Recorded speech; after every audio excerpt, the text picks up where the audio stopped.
So, what to tell you about my game? I'm an 11 handicap. Uh, I'm 58, so I'm not getting any younger. I'm not not hitting. Every year I feel I'm hitting less far than the year before. So Yeah. I'm kind of frustrated that I'm at this place. So, so in a nutshell, that's it. And I know my biggest problem is, for the life of me, I can't fix it, is I tend to early extend. Mm. I have big time trouble opening the hips. So my tush line, I lose my tush line, and I try. I think I'm doing it, but as soon as I look at myself on video again, it's like no, I don't have it at all. So that's about it in a nutshell. Okay, perfect. Now, if I remember correctly, you did send in an NDA for the Axiom stuff, right? Okay. Yeah, Okay, because great. I had sent my video. You said, yeah, you might be good. So I sent the ND on Friday, but after that, I think you had other guinea pigs probably with swing that fit better what you were trying to test at that time. Sure, perfect. Okay, so let me video your swing first. If we can tilt the camera down where I can watch you hit a ball, and then I just want to take a quick look at it, and then we'll dive right in. Okay. Let me see if that will work that way. Oh, man down. That's where You're not related to Charles Leclerc by chance, are you? no, no, I'm afraid not. I had to ask. I'm a huge Formula One fan, so I had to ask. Oh, okay. Yeah, I knew there was a Leclerc in the Formula One circuit for the last year or so, but nope, not family at all. So Yeah. we try to see how the hell am I going to do that better. If you need to turn the camera the other way for this, that's fine too. That works fine. I can see you fine there. Okay.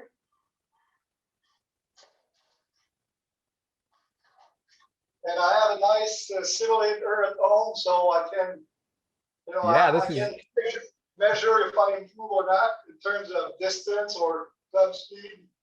yeah, you got a great setup. So that's what happens often with my extension. I shank it. Okay.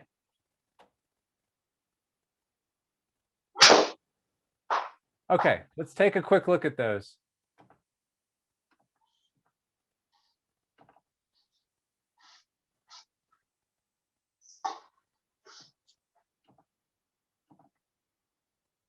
Let's see, I'll go to the second one. All right.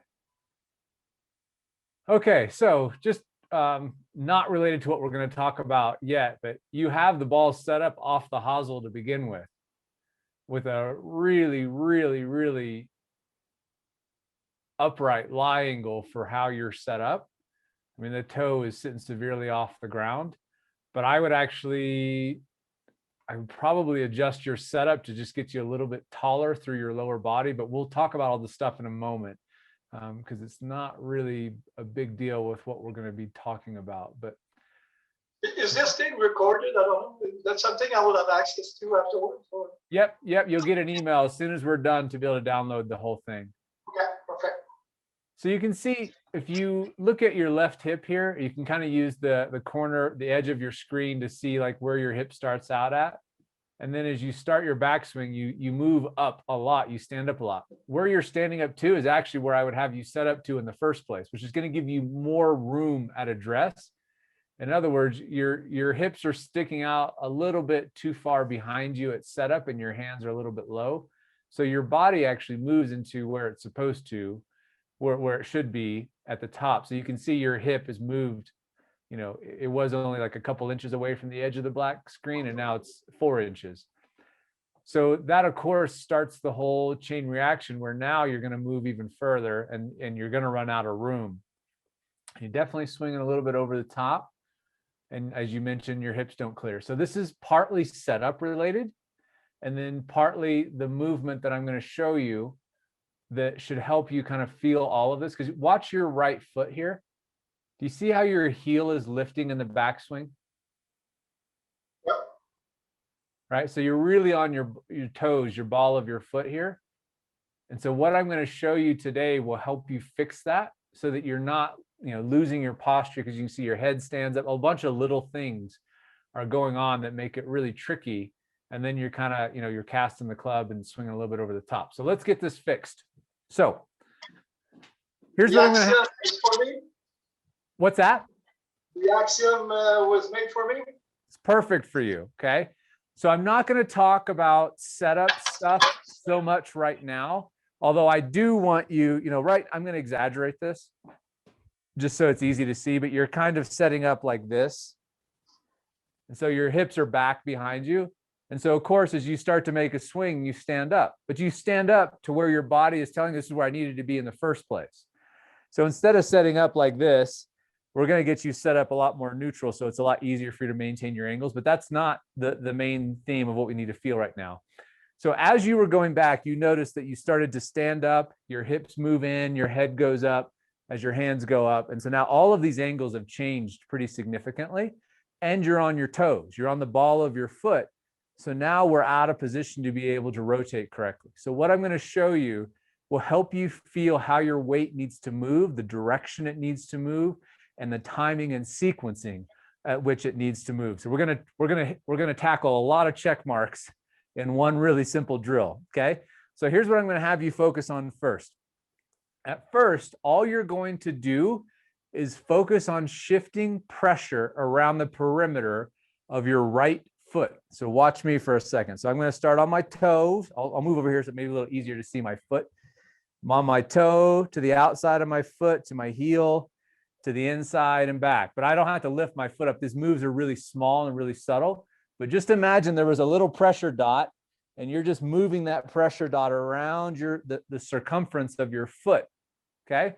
As I do this, if I relax my hips and kind of do the old hula hoop motion, let them move around, but I'm just trying to move pressure around my foot. So you can feel it going to your heel, to your big toe, to the outside of your foot, etc. in a circle. If you do this in a circle, everything should be moving in a little tight circle. So your ankle is going to move a little bit, the knee is going to move a little bit more, and the hip's going to move the most, right? So not so much like your whole body, just feel kind of your hips moving pressure around your foot. Loosen up your hips, let them move more freely. Kind of a little dance move. There you go. Good. So this is the concept that you need to understand as a mover for getting your hips to move the way that we need them to. So in your case, instead of getting back and getting your hips deep, your hips actually go the other way. You start early extending in the backswing. So there's really no hope in the downswing. So now as you go back, your pressure is going back to your heel. It has to. It moves in this clockwise direction. And that's the important thing to understand, that most golfers move everything counterclockwise. So if you were to swing over the top, your hands would actually be going counterclockwise. They'll be going in a circle this way. I want everything to move in a clockwise circle, including your hands, which is what you're going to feel next. So now you're going to take your right hand, and I'm going to have you feel that it's moving in a clockwise. Oh, your screen froze. Is that me or you? Oh, okay. You see me okay now?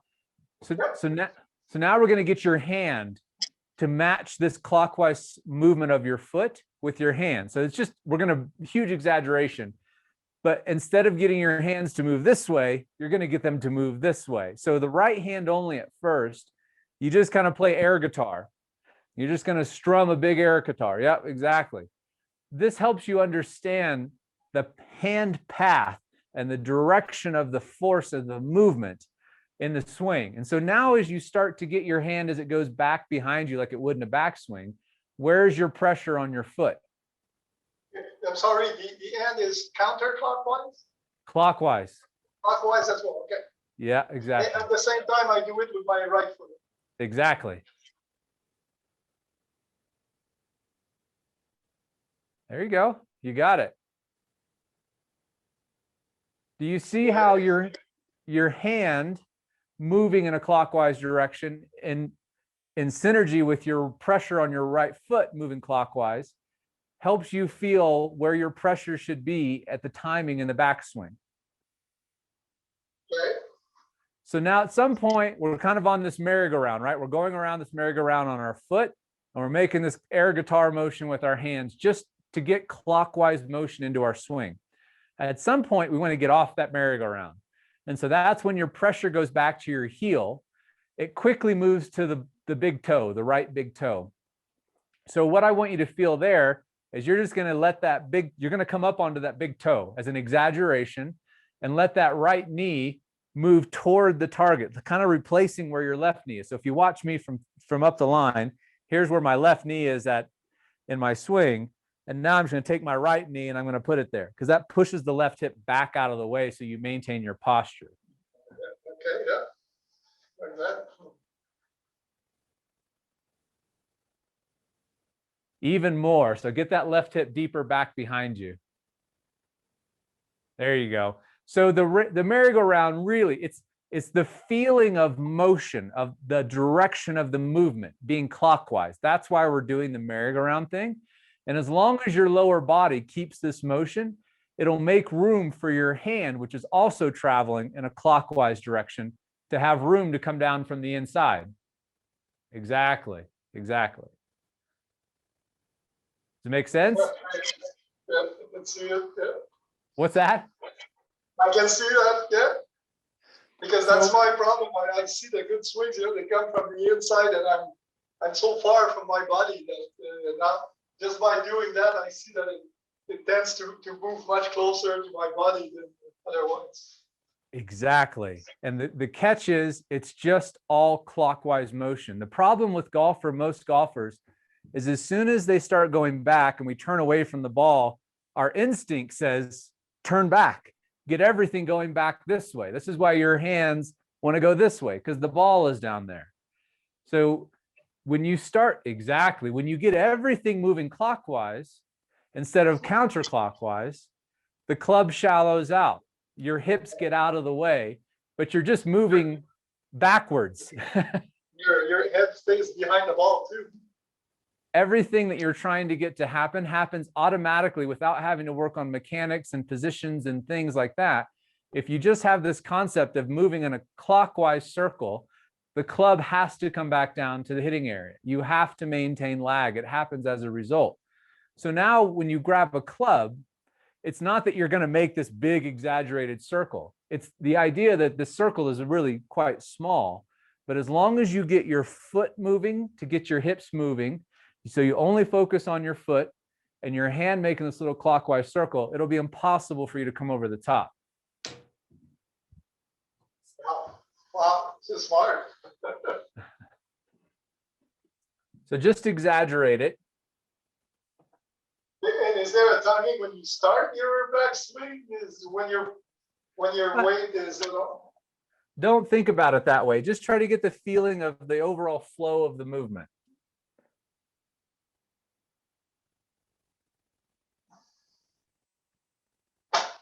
There you go. Good.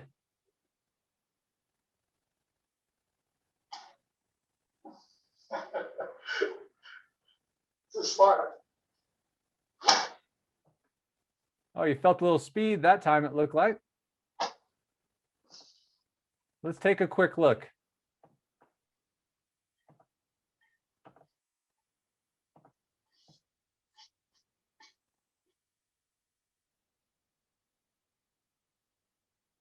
So you see, you'll take the club, obviously to exaggerate the circle, you're taking the club to the outside, but it really doesn't matter. You see Matthew Wolff, he does the same thing, just as a big exaggeration. But it's more the catch that on the way down, as long as your hands are following in that clockwise fashion. You see where the club is now? Yeah, wow. Wow. This is great. So now you're in a great impact position. Look at your posture. And if I look at my tush line versus where I started, is it much better as well? Oh boy, yeah. See, it's perfect when you stood up normally, right? This is where you should be, but then you just kind of got a little squatty with your legs. Yeah, okay. And that's why I was telling you, I want you to stand up. Yeah, remember I was saying I want you to stand up a little taller at an address. But at the end of the day, as you move through it, you get into an excellent position. Wow. Wow, this is amazing. I'm glad you think so. How did you discover that? I would say 99% perspiration and 1% inspiration. Wow. It's a very, very, very long story. I'm happy to tell it sometime, but I want to get you going. So again, the idea is that if you keep the motion going clockwise, always away from the way that your brain is telling you want to go, then the club has to do these things that we know it needs to do, but you don't have to think about it. You have to keep your motion going around this foot. This foot I call like a vortex generator, because the movement around the foot is where your mind is. That's where you're concentrating. But this little movement moves up the chain, and each part moves a little bit more, right? Your knees moving in a tiny little clockwise circle, but your hips moving a little bit more. And so as long as you get that feeling and you can start to get quick and light with it, because it's not like this big exaggerated thing in the real swing. It's quick, right? It's here and we're done. But if you can get that simple motion down and with a little clockwise motion of the hands, and again, you can take Matthew Wolf as an example. He picks it straight up and does this. That's fine, you can. But you can also make it a tight normal circle like John Rahm or Tiger Woods or whatever. It's not important so much the position, it's the direction of the motion that matters. Does that make sense? Absolutely. Absolutely. So wow, you can, what's that? I'm amazed. Okay, that's great. That's great. Well, so that's what I want you to experiment with and get the feeling of it, right? Because you saw right away your club is perfectly on plane coming down. And the other cool benefit is your hands will move closer to your body because they're moving this way instead of moving out away from your body. So as a result of that, when your hands move in closer to your hips right before the hitting area, they move on a tighter arc instead of a big arc. That's a free boost to speed because of the concentric circle, the way the club's working with the hand path. So you should feel a lot looser. You don't feel like you have to swing so hard to get this big boost of speed. Well, there you go. It looks awesome. This is crazy. This is crazy.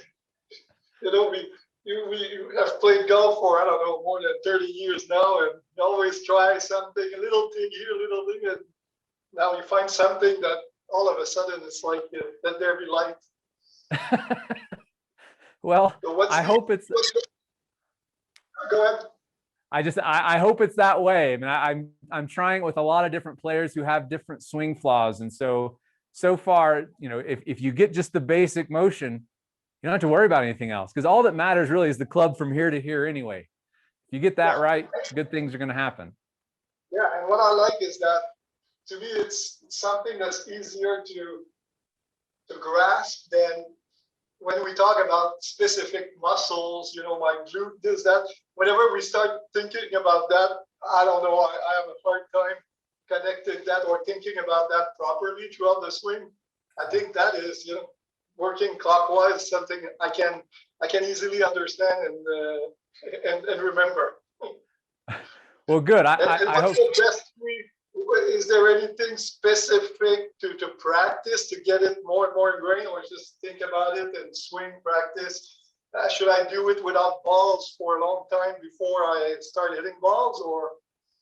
No, this is designed to be the opposite. I want you to be able to hit balls immediately. I want you to be able to swing full speed immediately, because it's the motion that you're really trying to do. And that motion needs to happen fast. It needs to happen quick. Now, of course, you can do it slow-mo and whatever, but then the motion starts being controlled, and we don't want to try to control this thing. We want to get it moving quick. So my goal with this is, of course, the positions and mechanics and all those things are the same. Those are things that we know all the best players in the world all do the same way. But in order to achieve those, I think it's easier for people to think about, as long as you had the correct feeling, it's easier to feel that. And that's what I'm trying to get you to do, is get out of mechanical positions, thoughts and stuff. Not that you don't have, you have to have good mechanics, but this is a way to achieve those good mechanics without having to think mechanically. So understand that that's my goal with this, is to get you feeling athletic and fluid again, so that you can swing like you did when you were a kid, not how you do when you're an adult, where we're, okay, club's got to go here, now here, and how do I get all this to work together, And it's easy to go into that rabbit hole of analyzing the swing and looking on YouTube, and there's a million things you can look at all the time. Exactly. So this is my movement in the other direction, to move where I think golf instruction needs to go. Keep going. You're going to make a lot of people happy with that. I hope so. So I'm going to put you in our private group if you want. So we've got a private group for all the people who are testing this, so I can get your feedback and say, oh, this works, or, because I've also done a couple of follow-up videos with John Rahm and Jessica Korda, showing them do this exact same movement, but people never really looked for it, never really understood it before. But now you'll see it in a follow-up video. So I'd love to get your thoughts on it. Oh, beautiful. Perfect. And is that something that, because, and I know you're using the swing catalyst pressure map. You see that properly, I assume, on that device, see that weight distribution going a bit more circle clockwise. Yeah, exactly. So it's actually pretty clear. We can see a pressure dot moving in a clockwise circle until you go to get off the merry-go-round, and then it moves very quickly laterally, and then the direction kind of tends to shift depending on ball flight once it moves to the left foot. But at that point, the swing's already on automatic. It's on autopilot. You're releasing the club, so you don't have to think about it there. But I do talk about it a little bit in John Rahm's video, where I'm in the backswing. It's very easy to see that John Rahm is making this very specific clockwise movement from his foot to his hand. And then in the downswing, he tends to go counterclockwise with the left, but that's too complicated to think about right now. Well, big thank you. It is great. That's great. That's exactly what I was looking for and what I was hoping for. So I'm going to practice that like hell and be ready for my club fitting. Perfect. I'm glad I could help, Martin. Thank you so much for the lesson. I hope I could help you out. I'm glad I could. Thank you. You sure did. And hopefully we'll talk soon. All right. Take care.